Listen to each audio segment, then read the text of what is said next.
Good afternoon, everyone, and welcome on back to the channel. Listen, you already see what time it is. You already see what band it is. You see everything. You see all the things. You hear all the things that I don't see or hear, but you're here and I'm here. And what we're doing today is we're going to begin our album listen of Genesis. What we can't dance.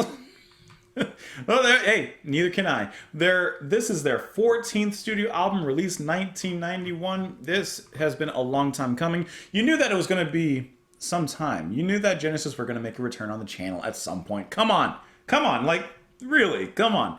And now we're finally going to do it. So what do I have to say before we even dive on in?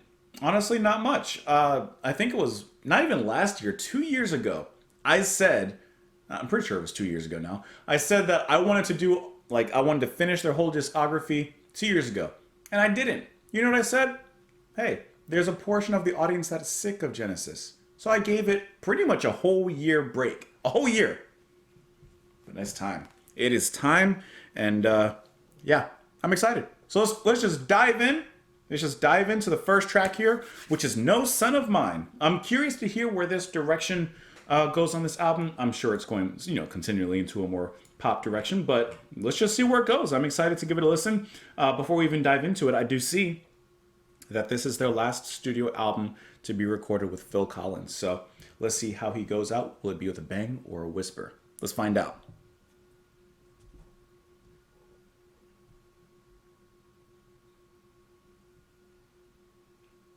It's coming.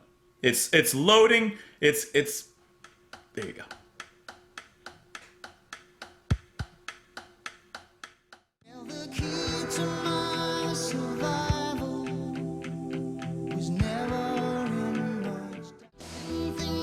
Turn it up.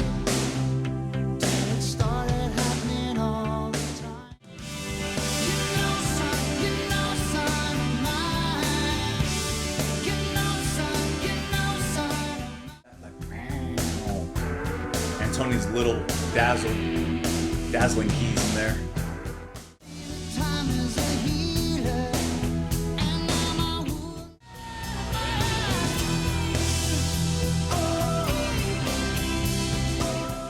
Let's discuss No Son of Mine. Let's talk about it. Let's get this out the way really quick. Let's get this out the way.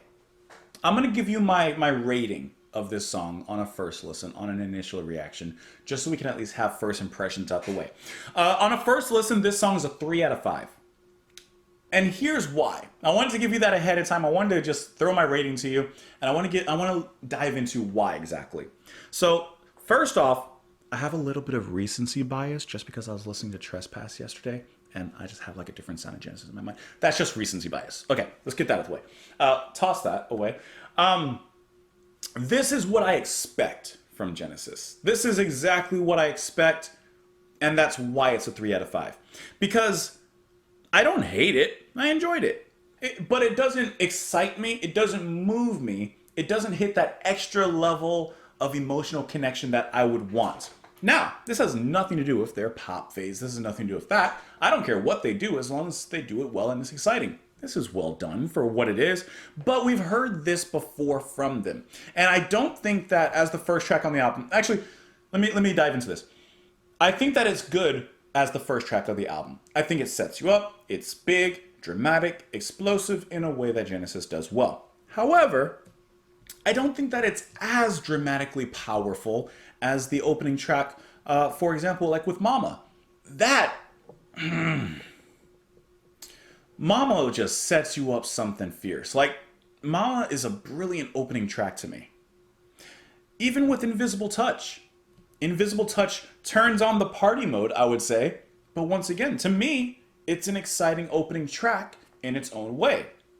This seems to be somewhere leaning more towards wanting to be more powerful like Mama, but I think it just misses the mark a little bit, and it just leaves me wanting something different, something more exciting, some sort of progression in some sense of the word from the band at this point, especially because I do see here that they had a 4-year hiatus.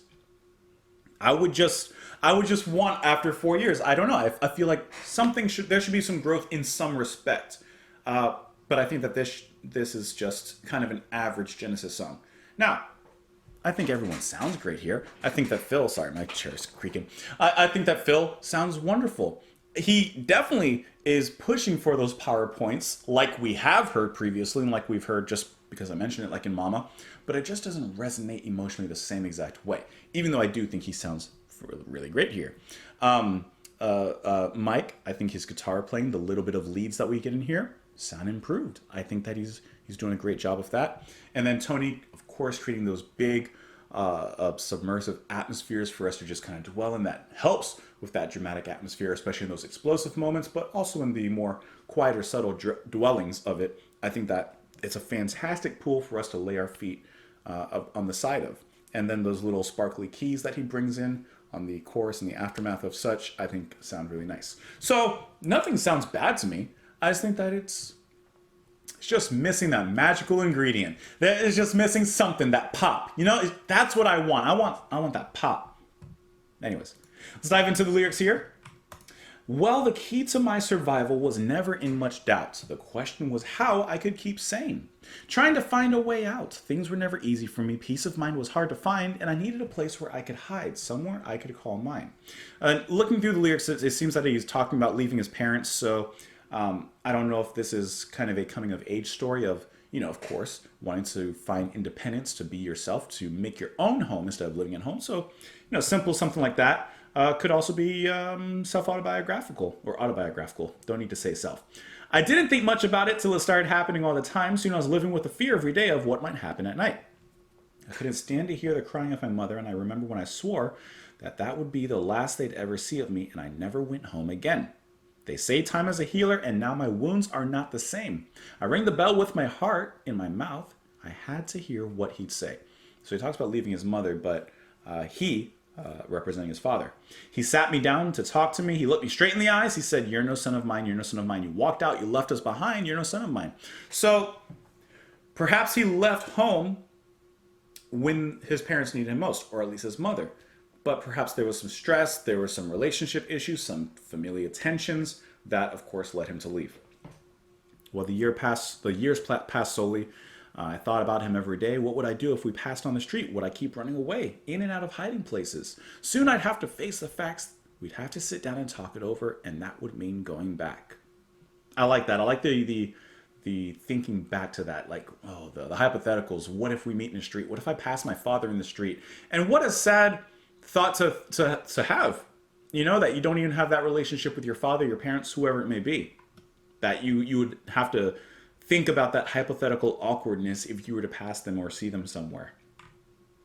Oh, his words, how they hurt me, I'll never forget. And as the time it went by, I lived to regret it. You're no son of mine, but where should I go and what should I do? You're no son of mine, but I came here for help. I came here for you. So I think that's really powerful. Now, I don't know. There is a Wikipedia article for this track, but I would guess that this may be personal in some ways. It says that this song reached number 6 on the UK singles chart and number 12 on the US Billboard Hot 100. The song's lyrics tell of a boy who runs away from his abusive home. After some reconsideration, attempts to return. In interviews, Collins has said that the lyrics are deliberately vague as to whether the narrator or his mother is the victim of the abuse. I will say I forgot to mention, I did like that guitar tone in the beginning. I forgot to mention that. Yeah, but otherwise there's no further information on it. So I guess it is deliberately left vague in some ways there. So anyways, decent track, a decent opening. But I'm always excited by Genesis. I want to see where they go. I want to see how this continues. So let us move forward. Let us go ahead and move into the next track next time. For now, you can let me know your thoughts, though, in the comments below. You can follow me over on Twitter. You can support the channel on Patreon. Thank you so much for being here. Hope you enjoy the rest of your day, and I will talk to you all later. Bye, guys.